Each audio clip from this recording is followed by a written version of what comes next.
Drop it.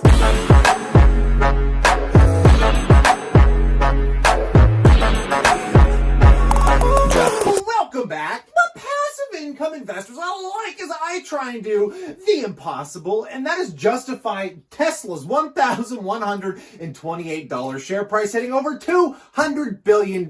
In fact, I'm going to try and justify in the midst of a pandemic why the stock market keeps going up. And I think too many people are getting caught up in the volatility and the macro aspect of thinking as the stock market is supposed to be a discount mechanism against the total lifetime return that investment is going to give you. And again, if you're somebody like me at 28 years old, I shouldn't be really retiring until I'm in my 60s. So I've easily got 30 years ahead of me, and you got to start thinking like Elon Musk does here, guys. I mean, all of his business plans are looking 50 to 100 years out, and something tells me when things get scary and volatile, people can't look much more than a week ahead of their future. But I'm not going to use Tesla off the hop to explain to you the price. We're going to come back to this, but to keep things simple, just to get this point across, I want to start with my position in Johnson & Johnson, because there's no easier company to understand than this sucker. It has, over 100 years of history, considering, it was launched in the 1800s. Beautiful company. And I want to start with the general rate of return here, folks. Taking a look at Johnson & Johnson, which, by the way,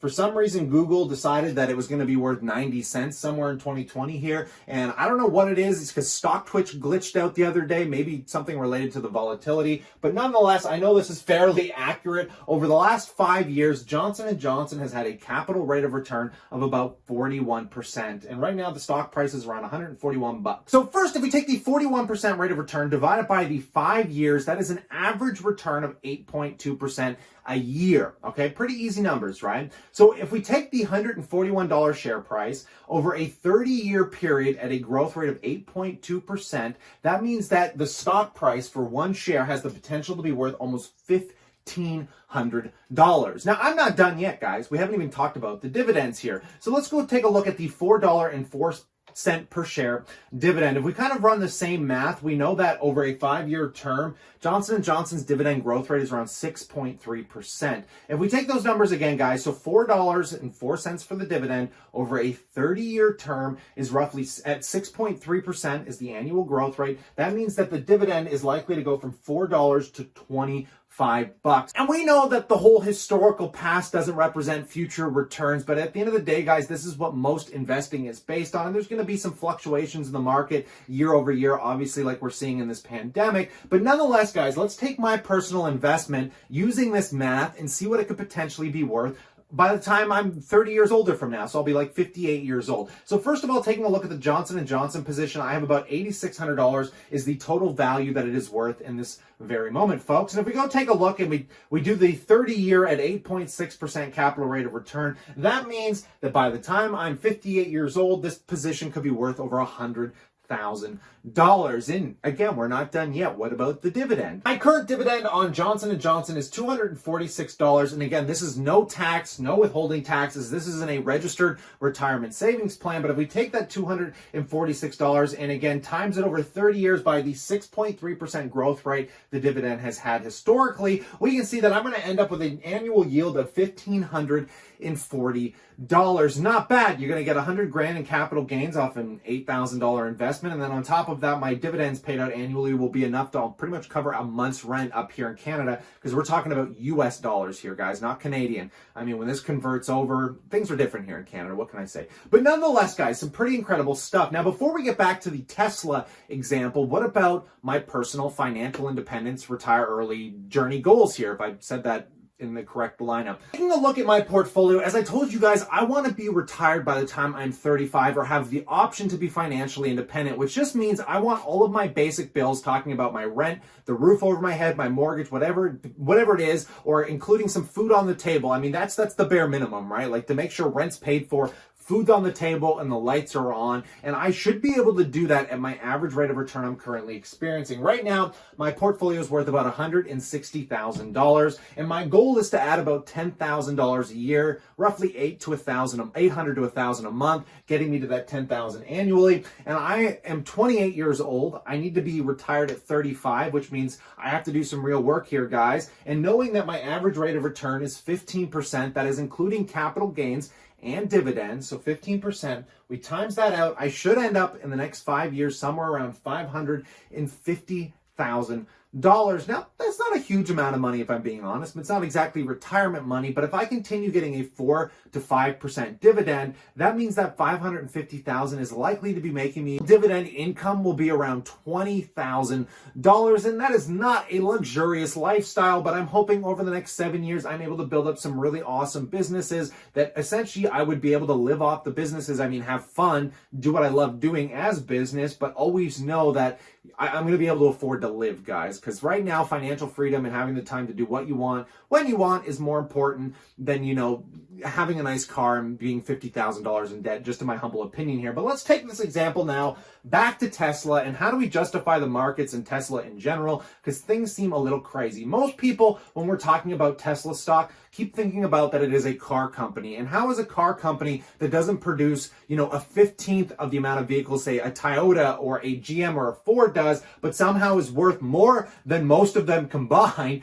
Crazy at that $200 billion market cap. And it's because people keep forgetting that Tesla is going to have a growth rate over your lifetime that could be so exponential, it's really hard to fathom. And if you've ever heard of a lady called Kathy Wood from ARK Invest, she does an incredible job at summing the numbers up and how she takes Tesla to a $4 or maybe even a $10,000 stock price, which is pretty absurd. But we have to think, guys, of what Tesla is on the cusp of. And of course, we're talking about self-driving. We could be talking about power walls and how they're going to help out the entire grid. A lot of ideas here that if we run some math on, we can quickly see how this becomes a multi-billion dollar. Every one of these ideas are worth multis of tens of billions, right? But taking a look, I have done this in the past, but this is some very simple math here, guys. Just let's use Uber as an example. Right now, Uber costs about $2 per mile, but let's just presume that the average 45-minute trip is $18 with Uber, okay? Let's knock that down just to make the numbers a little easier. Let's say $15 a trip. Well, let's be very conservative here and presume that the average Uber trip is only going to be 4 a day. And I imagine there's going to be a lot more than that if that $15 is based off a half an hour ride. But let's just keep it real conservative and say there's going to be 4 a day here, folks. Let's just presume Tesla is able to get 1 million self-driving vehicles on the road. Again, these numbers to me are extremely conservative, but let's just presume it's 1 million, okay? We're going to times that by the $60 price point. And obviously 60 times 1 million cars, well, we're going to be getting an extra $60 million a day. Now, what does that look like over an entire year? 365 a year here, folks. We're talking about $21 billion in annual revenue on a very compressed basis, because obviously I think there's going to be more than 1 million Tesla vehicles. We haven't even talked about the entire fleet. If we can get into the tractor trailer stuff, we're still not talking about, the solar roofs, the power walls. Like, there's so many little things. I mean, even if Tesla comes out with the greatest batteries that ever existed, and, Nikola and all these other auto manufacturers now have to partner with Tesla to use their batteries. I mean, there's so many examples of things I can run math on. Take all of those examples and then times it over the next 30 years of if any of them become a capability in the next 5. I mean, you start understanding that Tesla, if anything, at a $200 billion valuation, could be considered cheap. And I know that's a far-fetched idea, guys, because Tesla, I mean, they have a lot to prove still. And if they can get to proving any of these ideas, I mean, it's going to be a crazy outlook for a future. Tesla gives you the kind of vibes that Apple stock did. I mean, Apple was a very forthgoing company with some very incredible technology. And I mean, look at what has happened to Apple over the last decade. If you went back 10 years ago and thought Apple was going to be a $1 trillion company, people would have laughed at you, let alone the fact that it's 1.6 trillion, okay? And you got to remember that, yeah, we're sitting in a very bad year right now where obviously cash flows on certain businesses are going to get rattled. But at the end of the day, guys, these people with the best balance sheets, so we're talking about Apple, Amazon, Google, Facebook, the reason that these companies are still able to sustain so well is they have stupid amounts of reserves. And these are the companies that in a year or two from now, like, this won't even be a hiccup to them. They're probably just going to keep steadying along with their business. And the problem is these are the top weighted companies in index funds. And because of that, when people keep putting money in index funds, I mean, 20%, I think it's 20 or 30% of that total income just goes to those top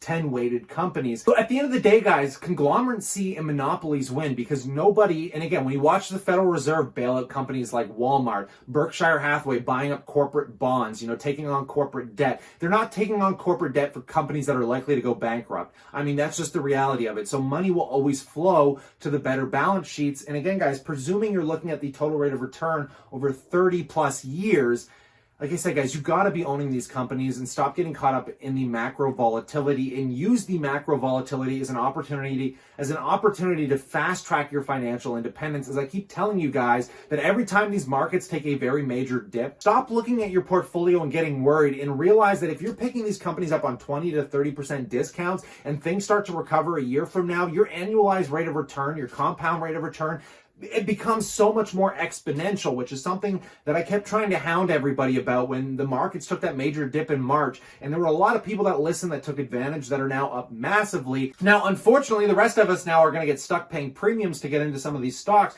But if you don't have enough exposure and you haven't built your positions out, keep buying, keep cost averaging in, guys. Forget about the day-to-day macro. Don't get me wrong. I think in situations like this, it is important to always have a nice little cash reserve. Keep some ammo locked up in the closet, folks, in case a big dip comes. Again, you can really capitalize on it. But in light of all of this, I would love to know what you think in that comment section below here, folks. These are just some of my personal and humble opinions on why the market keeps going up. Because when money keeps going into those top-weighted companies, they're going to keep growing. They're going to take the rest of the indices up, and the stocks that don't perform as well, guys, are just going to lackluster in comparison to where all the money flows. But either way, stay cool, stay awesome, and I look forward to catching you tomorrow.